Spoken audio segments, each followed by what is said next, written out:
How to make rum. This is an instruction set detailing how to make rum at home. It takes about 4-10 days to complete. This instruction set includes instructions for making rum, a link for making a reflux still of your own, and a link for dilution of the final product.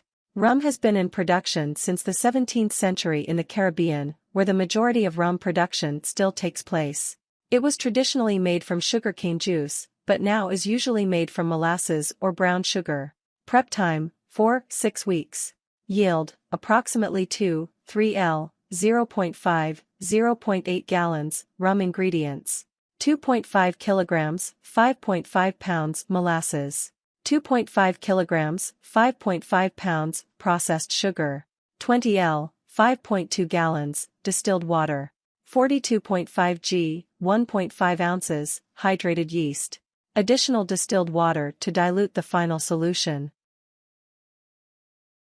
Part 1: Making the mash.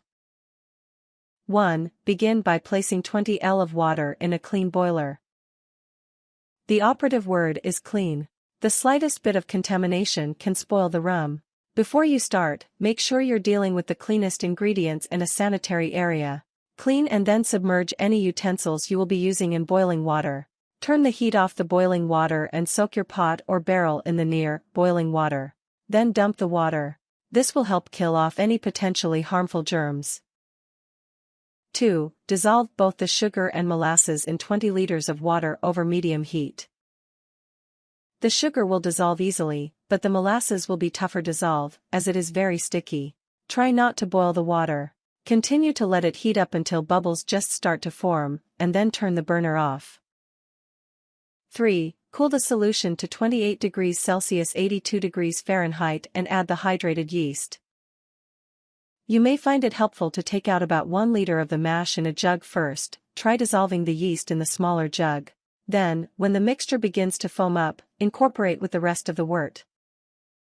Part 2: Fermentation. 1. Allow solution to ferment at 25 degrees Celsius 77 degrees Fahrenheit until the airlock on your pot stops bubbling.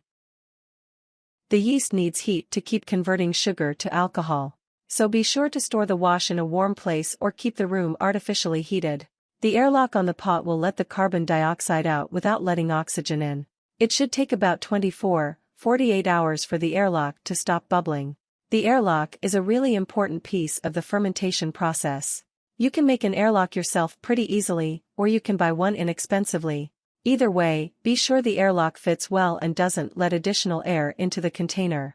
Why is it important that no air gets into the wash? The yeast feeds on oxygen from the sugar molecules, leaving ethyl alcohol behind, and spitting out carbon dioxide. If the yeast has a continuous supply of oxygen to eat, it won't be effective scavenging the oxygen from the sugar molecules. 2. Once airlock has finished bubbling, allow the mash to sit for 3-7 days. You can use a hydrometer to test when the mash is ready. Hydrometers measure the ratio of a density of a liquid to the density of water. Measure once a day starting on the day when your mash should be finished. Take a bit of mash out of the container and put it into a graduated cylinder. Float the hydrometer into the cylinder, gently swirling the cylinder to release any bubbles. When you get the same reading on the hydrometer for 3 days straight, your wash is ready to distill. 3. Knock your yeast down by lowering the temperature. At this point, your yeast may still be on the surface of your wash. Allowing the yeast to enter the still during distillation will cause bad smells and flavors. To knock the yeast down to the bottom of the mash, you should move your mash to a cool place, ideally 10 degrees, 14 degrees Celsius, 50 degrees, 57 degrees Fahrenheit, and wait up to 2 days. At this point, you can siphon your wash directly into the still or rack it and save a part of the yeast for another batch in the refrigerator. Part 3: Distillation. 1. Place a collection vessel under the distillate valve to catch your alcohol solution. It's very important that all connections are tightly sealed and fit well. 2. Connect a water source to coolant input. You want a water source to cool the alcohol vapor. As the alcohol vapor cools, it condenses into liquid ethanol. This will then drip from the condenser into a collection vessel. 3. Now siphon the solution into the still. Be sure to siphon the mash carefully, avoiding the bottom, where the yeast collected. A siphon is a tube or conduit bent into legs of unequal length, for use in drawing a liquid from one container into another on a lower level. Siphoning works by placing the shorter leg into the container above and the longer leg into the one below. The liquid is forced up the shorter leg and into the longer leg by the pressure of the atmosphere. 4. Begin slowly bringing the solution to a boil. For rum, a slow boil is best, no need to crank it up. Begin running cold water once the solution reaches between 50-60 degrees C, 122,140 degrees Fahrenheit. The solution will start distilling when clear drops of liquid start to exit the spout into the collection vessel. 5. Discard the first 100 milliliters, 338 fl. ounces, of clear liquid. This is called the heads, and is routinely discarded for safety precautions. The heads contains volatile methanol, which can lethal if ingested. Better to be safe than sorry, especially when you're distilling 3 liters of spirit. 6. Collect the next 2-3 L of distillate exiting the spout. Stop collecting once temperature reached 96 degrees Celsius 204.8 degrees Fahrenheit. 7. Turn off the heat source, then turn off the cold water. 8. Open the lid to still so as to avoid creating a vacuum inside your still. Part 4. Finishing off the rum. 1. Age your rum in oak barrels or toasted oak, optional. Often, rum is aged in toasted oak barrels for 10 years or longer to add depth of flavor and color. If you don't have the luxury of a toasted oak barrel, or 10 years' time, you can safely soak your rum in toasted oak chips for 3 weeks to impart a signature taste. Filter your rum through a cheesecloth or clean cotton shirt to catch any of the wood particles. 2. Use water to dilute alcohol to expected proof. Depending on the reflux still, your undiluted rum can be up to 95% alcohol, which is dangerously strong for consumption. Use a dilution calculator to bring your rum down to around 45% for the best taste experience. 3. Add flavors of other additives to improve the taste. Make spiced rum by adding cinnamon, ginger, and cloves to the final rum mixture, soaking for 1-2 weeks. Some choose to add a small amount of caramelized sugar to the rum. Tips. Fractional distillation, the type of still here, a reflux still, is a form of fractional distillation, is normally required to achieve percentages as high as 95%, and is more common to rum specifically.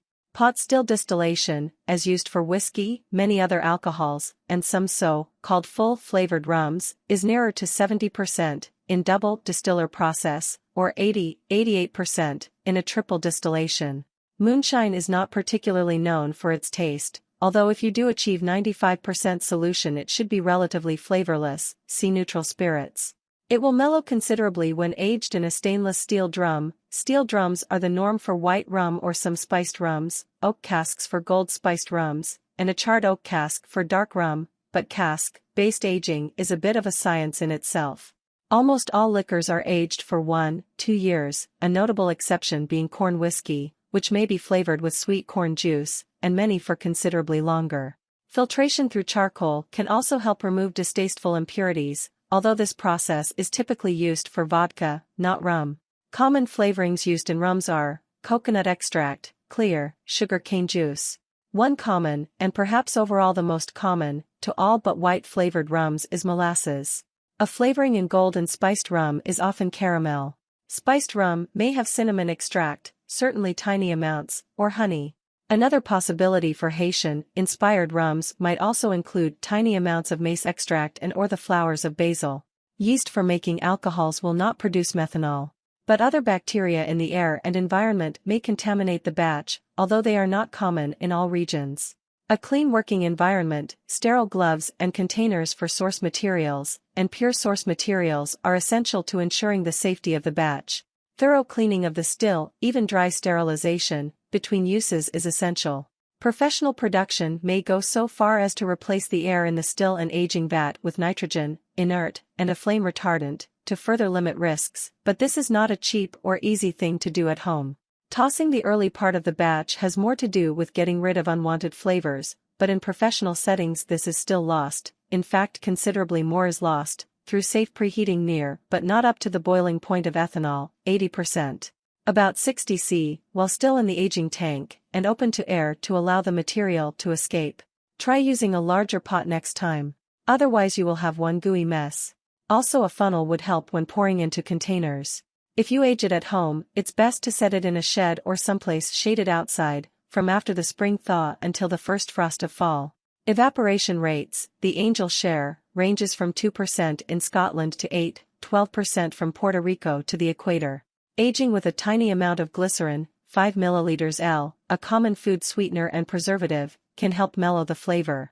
You don't need to dilute the alcohol in spring water. Some may find distilled water has apparent taste by its lack of minerals, and hard water is healthier, if aging in a stainless steel drum, but if you do dilute it, make sure it is strong enough in the end to have alcohol in excess of the proof you want to achieve so you have room to flavor it at the end, i.e. try to calculate the Angel share. Warnings. Distilling alcohol yourself is both illegal, in the USA, and a potential health hazard if performed incorrectly. For this reason it is recommended that this instruction set be used solely for educational purposes. Things. Source of cold water. Heat source. Reflux still, can either be purchased or homemade. Container to store final solution, 5L or 1.32 gallons.